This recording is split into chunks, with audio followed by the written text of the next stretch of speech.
네, 그렇다면 정부가 집중적으로 육성하겠다는 시스템 반도체 분야, 구체적으로 무엇이고 전망은 어떠한지 짚어보겠습니다. 산업통상자원부 성윤모 장관 스튜디오에 모셨습니다. 장관님 안녕하세요. 네, 안녕하세요. 안녕하십니까. 저희 뉴스 시작하실 때부터 사실 스튜디오에 와 계셨는데 큰 화재가 발생하는 바람에 국민의 안전이 중요하다 보니까 조금 오래 기다리시게 됐습니다. 그럼요.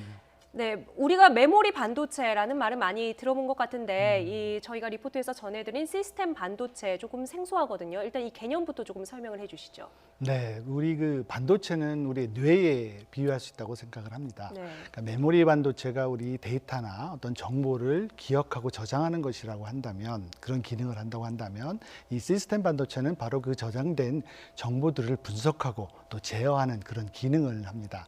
그래서 우리 메모리 반도체의 이제 주요 제품이라고 한다면 D램이라든지 또 아니면 낸드 프레시가 대표적이고, 그 대표적인 기업으로서는 우리 뭐 삼성전자, 네. SK 하이닉스, 미국의 그 마이크론 등을 들 수가 있는데요. 네. 이 시스템 반도체 같은 경우에는 보면 여러분들이 잘 알고 계시는 반도체의 중앙 처리 장치라고 하는 CPU라든지 또 우리 핸드폰의 AP라고 하는 어플리케이션 프로세서 같은 것들을 주요 제품이라고 할 수 있고, 우리가 잘 알고 있는 세계적인 유명한 기업은 뭐 인텔이라든지 퀄컴이라든지 네. AP 또 뭐 네. 대만의 TSMC 같은 기업들을 들 수가 있습니다. 그 시스템 반도체가 뭐다 이제 그러니까 좀 정보 처리와 관련된 부분이라고 이해를 하면 될 것 같은데 그렇습니다. 이 시스템 반도체 산업이 왜 중요한 겁니까? 네, 우선적으로 이 시스템 반도체 산업은 메모리 반도체 산업에 비해서 1.5배에서 2배 이상의 시장 규모를 가지고 있고요. 네. 또한 그 이 시스템 반도체는 약 8천여 개의 여러 가지의 그 제품으로 구성되어 있어서 어떤 특정 산업의 호불항에 그 좌우되지 않는 어떤 안정적인 시장 구조를 가지고 있습니다. 그렇지만 또 무엇보다 중요한 것은 우리 인공지능이라든지 IoT와 같은 이 4차 산업혁명 시대에 아주 핵심이 되는 산업으로서 앞으로의 큰 성장이 기대되는 분야라고 할 수 있습니다.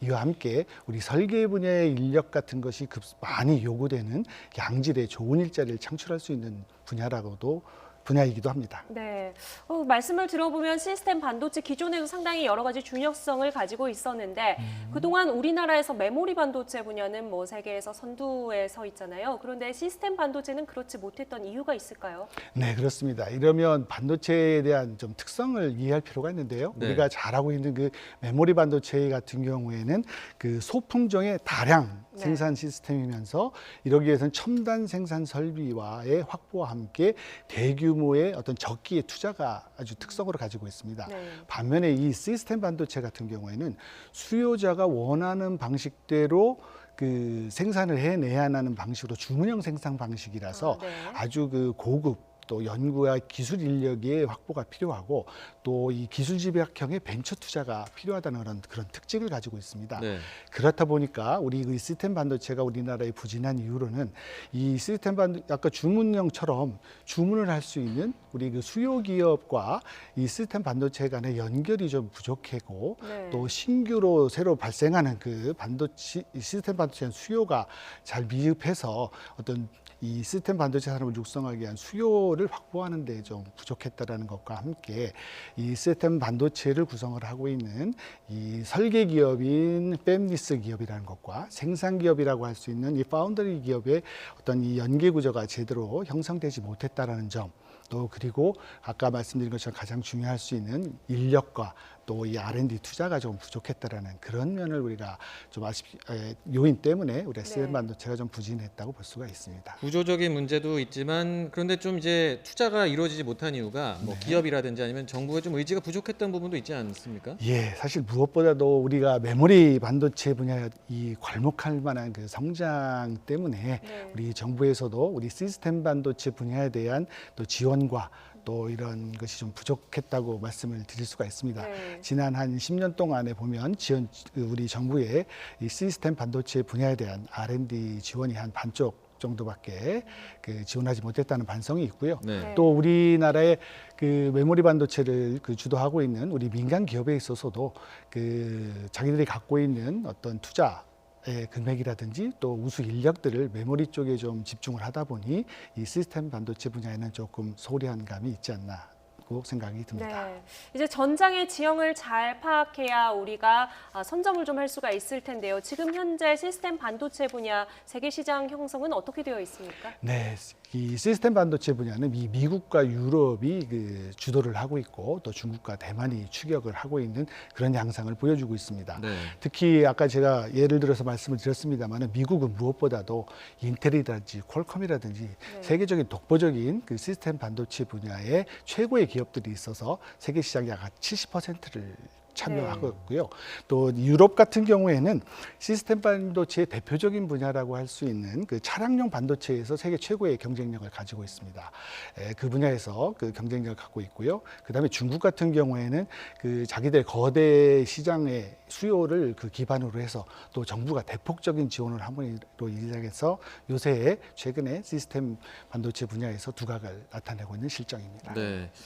그러니까 우리 입장에서는 좀 이게 후발주자다 이렇게 볼 수밖에 없는데 그럼에도 그렇습니다. 불구하고 가능성이 있다고 보기 때문에 뭐 기업들도 그렇고 정부도 지원을 하겠다는 거죠. 네, 그렇습니다. 이 4차 산업혁명을 리드할 수 있는 분야가 바로 이 시스템 반도체 분야인데요. 이거는 꼭 도전을 해야 되는 분야이고 네. 또 우리가 가지고 있는 잠재력과 가능성 측면에서도 충분히 성공 가능성이 있다고 저희들은 보고 있습니다. 네. 그러한 이유 중에 하나가 가장 중요한 것이 바로 이 시스템 반도체가 활용될 수 있는 그 분야인 그 지능형 자동차라든지 또 그 휴대폰이라든지 TV라든지 이런 산업에서 이미 우리의 글로벌 그 수요 기업으로서 우리 대규모 기업이 우리나라가 존재하고 있고요. 또 우리가 그 5G의 세계 최초 상용화를 통해서 이 통신 장비 이외에 우리 그 스마트 시티라든지 스마트 산단 등 시스템 반도체를 활용할 수 있는 그 기반이 현재 우리가 최초로 형성이 되고 있다는 사실입니다. 이와 함께 우리나라가 이미 메모리 반도체에서 1등을 함으로 인해서 우리 그 제조 공정, 반도체 제조 공정 기술과 또 그에 필요한 제조 인력을 이미 확보하고 있기 때문에 이러한 점들을 우리가 잘 활용을 한다면 충분히 저희들이 시스템 반도체 분야에서 그 성공의 가능성이 있다고 보고 있습니다. 네.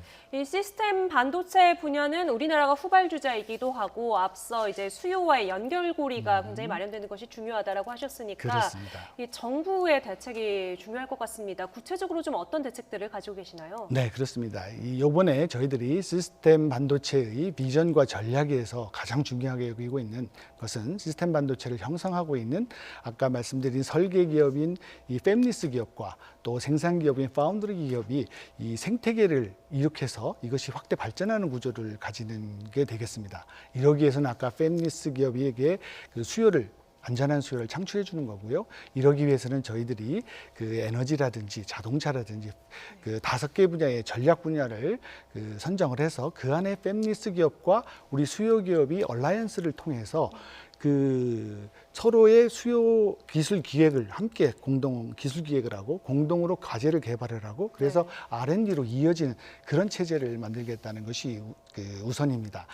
그와 함께 또 정부 측면에 있어서는 우리 에너지라든지 또 국방, 안전, 교통과 같은 부분에 있어서의 시스템 반도체에 대한 수요를 창출을 해서 네. 우리 팹리스 기업에게 제공을 해줘야 된다는 것이겠죠. 그래서 한 2030년까지 한 2,700개 정도의 과제에 한 2,400억 규모의 그 수요를 창출할 계획으로 있습니다. 네. 그 계획을 말씀해 주셨는데 또 목표 그리고 이 계획으로 인해서 달성하고자 하는 어느 정도 기대되는 효과 같은 거는 어느 정도로 추산하고 있습니까? 네, 저희 쪽에서는 우리 그 현재 그 2%도 안 되는 그 세계 시장 규모로 봤을 때 우리 팹리스 기업들이 갖고 있는 시장 규모를 우리 2030년에는 약 한 10% 이상으로 저희들이 그 재고를 하고요.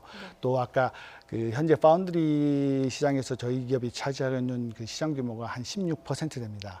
이 경우에는 저희들이 35%까지 확장해서 세계 최고의 그 시장 그 점유율을 가지는 산업으로 이끌어 나갈 계획입니다. 이런 것을 통한다면 시스템 반도체 분야 일자리도 현재 한 3.3만 명에서 한 6만 명 정도로 확대될 수 있을 것으로 기대를 하고 있습니다. 이렇다면 우리가 2030년에는 우리가 그 메모리 강국을 넘어서 우리 종합 반도체 강국으로 도약할 수 있을 것으로 기대를 하고 있습니다. 네, 메모리 반도체뿐만 아니라 시스템 반도체까지 함께 강국으로 거듭나겠다. 자, 장관님 모신 김에 저희가 반도체 비전 말고 좀 네네네. 이 부분도 하나 여쭤보고 싶은데요. 최근 우리 경기가 여러 가지로 참 어렵습니다. 그 중에 그렇습니다. 하나가 수출 부진이거든요. 네네네. 이 수출 부진 상황 좀 어떻게 하면 개선이 될까요? 예, 지금 현재 수출은 지난 3월 이후 한 2달 정도 우리 수출의 감소율이 조금 줄어들고 있습니다. 네. 그리고 조금 다행인 것은 저희들이 수출 물량 면에 있어서는 액수 면에서는 줄어들고 있지만 물량은 또 아직 상승하는 그런 실적을 현재 보여주고 있습니다만은 아직까지 미중 무역 분쟁이라든지 또 글로벌 경기가 부진하는 등 이 엄중한 상황입니다. 저희들이 3월에 그 수출 활력 대책을 마련을 했고요. 이에 따라서 수출 금융을 지원을 확대하고 또 우리 무역 마케팅을 대대적으로 확대하고 있습니다. 또 이번 그 추경에도 한 3,233억 정도를 수출 활성화에 마련을 했고요.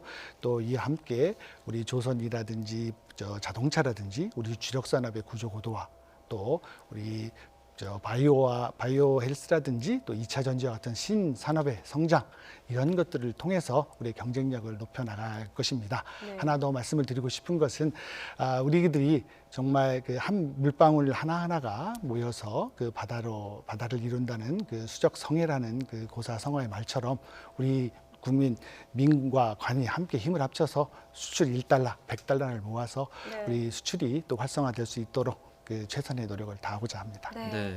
시스템 반도체 분야 우리 정부가 그리고 있는 청사진대로 잘 이제 시공이 이루어져서 우리 경제 새로운 도약을 이끌 수 있는 분야로 성장을 했으면 좋겠습니다. 지금까지 성윤모 산업통상자원부 장관과 이야기 나눴습니다. 오늘 늦은 시간까지 나와주셔서 감사합니다. 네, 고맙습니다. 고맙습니다.